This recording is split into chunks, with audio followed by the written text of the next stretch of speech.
के लिए एक ग्रंथ लिखने की बात आई, गैर बराबरी झेली, वो अपनी लेखनी से आप सबको समता, समानता और बराबरी का हक और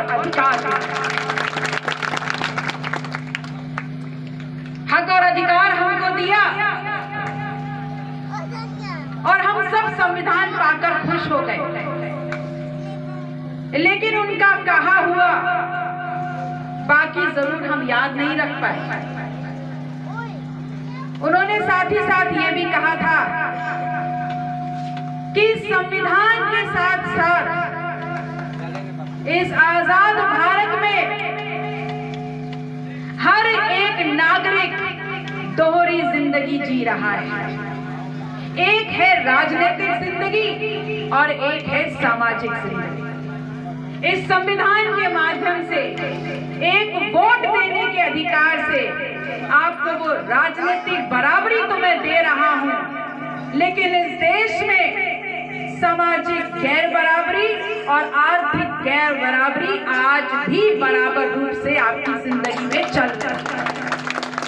और अगर उस सामाजिक और आर्थिक गैर बराबरी को पार पाना है और समता को स्थापित करना है, समानता को स्थापित करना है, तो इस देश में मास बेस्ड डेमोक्रेसी को स्थापित करना होगा। मतलब जन आधारित प्रजातंत्र को स्थापित करना होगा।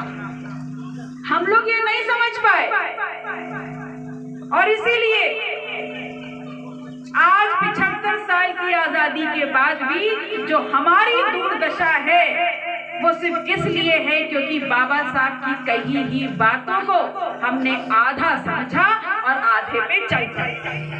और बड़े बुजुर्ग कहते हैं कि जो आधी जानकारी से काम करता है वो अपनी जिंदगी में सदैव मूर्खता का परिचय देता रहता है। और हम लोगों ने भी कहीं ना कहीं यही कर दिया। जिस जन आधारित प्रजातंत्र के स्थापना के लिए हमको ये संविधान मिला, हमको ये बराबरी की राजनीतिक ताकत मिली, जब अपने सामाजिक और आर्थिक असमानता को हटाने का मौका हमारे पास आया तो आपको पता है आपके साथ क्या हो गया? आपके साथ ये हुआ कि आपकी उसी ताकत का इस्तेमाल करके इस देश में धीरे धीरे चरणबद्ध तरीके से 3M एस्टैब्लिश हो गए।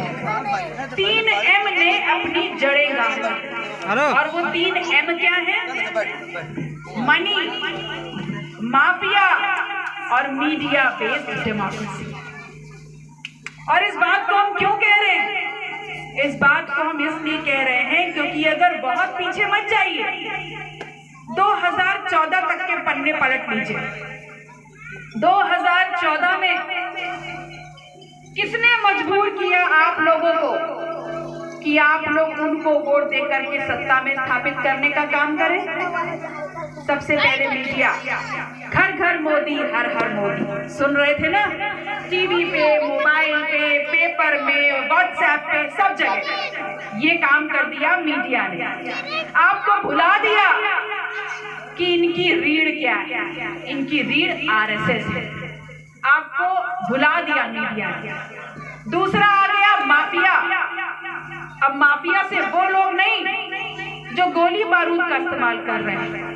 माफिया वो लोग जो अपनी बातों के चंगुल में फंसा करके आपको वोट को लूटने का काम कर रहे हैं। उस वोट को लूटने वाले माफिया की बात हम कर रहे हैं।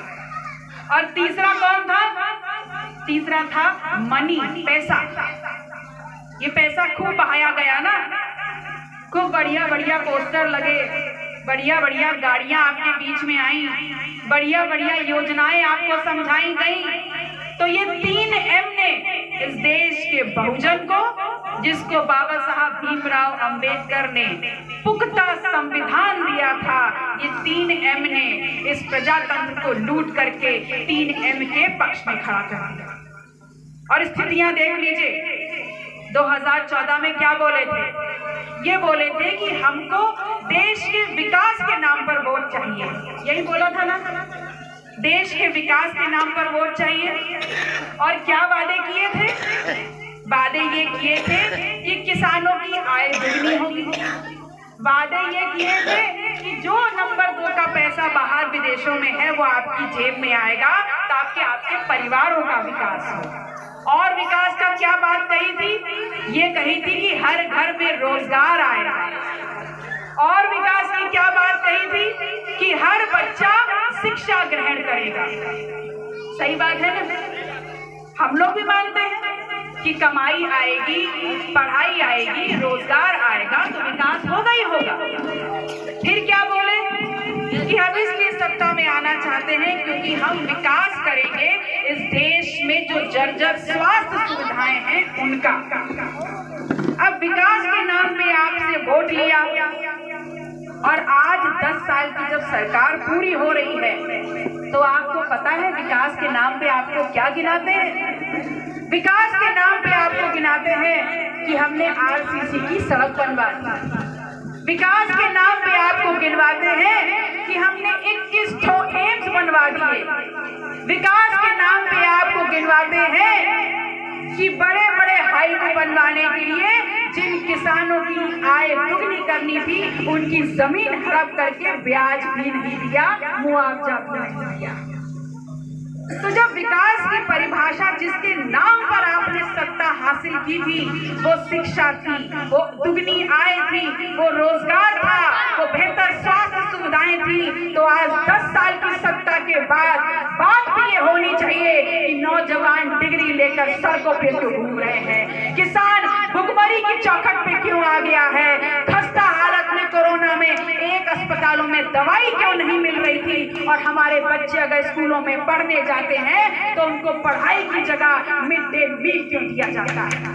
ये सवालों का जवाब मांगिएगा उनसे, क्योंकि यही बात एक एक शब्द में गहराई से बाबा साहब भीमराव अंबेडकर ने उस संविधान में लिखी थी जिसका जश्न आज हम मना रहे हैं। मैं आप लोगों से कहने आई हूँ कि जश्न मनाना बुरी बात नहीं, लेकिन जश्न मनाते मनाते उसके बीच में और उसके पीछा छुपा हुआ जो मंशा है उसको नहीं भूल जाना चाहिए। मंशा ये थी कि हमें विकास चाहिए इस देश में, इस देश का भी और सब समाज का भी। और इसलिए चाहिए क्योंकि अगर हर घर में रोटी होगी, हर घर में शिक्षा होगी, हर घर में नौकरी होगी, हर घर में अगर दवाई पहुंचेगी तो ये देश अपने आप समृद्ध होकर के आगे बढ़ जाएगा। हमें आपके 5 किलो राशन की आवश्यकता नहीं है। इसलिए आप लोगों से पुनः ये निवेदन कर रही हूँ कि अगर हम बाबा साहब के मानने वाले हैं, अगर हम बहुजन हिताय बहुजन सुखाय को मानने वाले हैं, तो फिर उस चीज को अपने अंदर ठीक वैसे ही भर लीजिए जैसे आपकी नसों में खून बह रहा है। दिन रात इस बात को दोहराइए कि आपकी जिम्मेदारी सिर्फ आपके परिवार के लिए नहीं, समाज के लिए है, मोहल्ले के लिए है, पूर्वा के लिए है, देश के लिए है और सबसे ज्यादा आगे आने वाले भविष्य के लिए है। क्योंकि बाबा साहब जो कर गए, आज उनका नाम पूरा देश, पूरा विश्व सम्मान से लेता है। लेकिन अगर उनकी दी हुई ताकत का इस्तेमाल हम लोग सही तरीके से नहीं कर पाए तो जिंदगी का सत्य है कि अगर सूरज निकला है तो अस्त भी होगा, अगर हमने जन्म लिया है तो जिंदगी खत्म भी होगी। लेकिन अगर खत्म हो गई बिना कुछ करे समाज और परिवार और देश के लिए, तो हमारा अपना भविष्य, हमारे अपने बच्चे कल हमारे मुंह पे थूकेंगे भी नहीं। इस बात से अगर आपने आपको बचाना है तो ना पूरा थोड़ा वो कर जाइए जो बाबा साहब भीमराव अम्बेडकर ने कहा है। बहुत बहुत आभार। पुनः आप सभी लोगों को बहुत बहुत शुभकामनाएं। और नारा में जो ये लाइट हमने लगाई है, मैं इसे आपसे वादा करती हूँ कि आगे भी कुछ ऐसा ही स्वर्णिम काम आप लोग के बीच में करके जाऊंगी कि आप लोग को याद रहे कि आपने मुझे एक पहली महिला विधायक इस राशि से आगे बढ़ाने का काम किया था। बहुत बहुत आभार। नमो बुद्धाय। जय संविधान, जय भीम।